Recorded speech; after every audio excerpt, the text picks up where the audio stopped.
Hi friends, ഇന്ന് നമുക്കൊരു fish fry ഉണ്ടാക്കിയാലോ.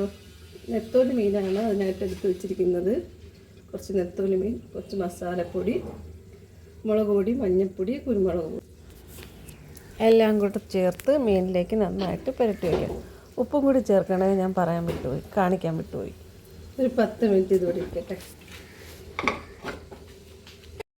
പാൻ അടുപ്പത്ത് വെച്ച് നന്നായിട്ട് ചൂടായതിന് ശേഷം എണ്ണ ഒഴിച്ച് കൊടുക്കണം. വെളിച്ചെണ്ണയാണ് ഞാനിവിടെ ഒഴിച്ച് കൊടുത്തത്, കുറച്ച് ഒഴിച്ചാൽ മതി. ഇനി മീനിട്ട് കൊടുക്കാം.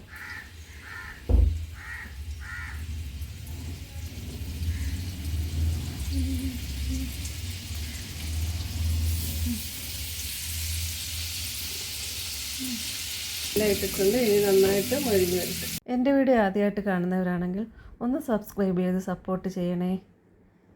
മീനെല്ലാം നന്നായിട്ട് മൊരിഞ്ഞ് വന്നിട്ടുണ്ട്. ഇനി നമുക്കൊന്ന് തിരിച്ചിട്ട് കൊടുക്കാം.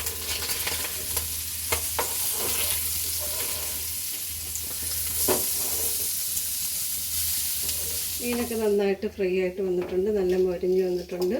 നമുക്കിനി മറ്റൊരു പാത്രത്തിലേക്ക് മാറ്റാം.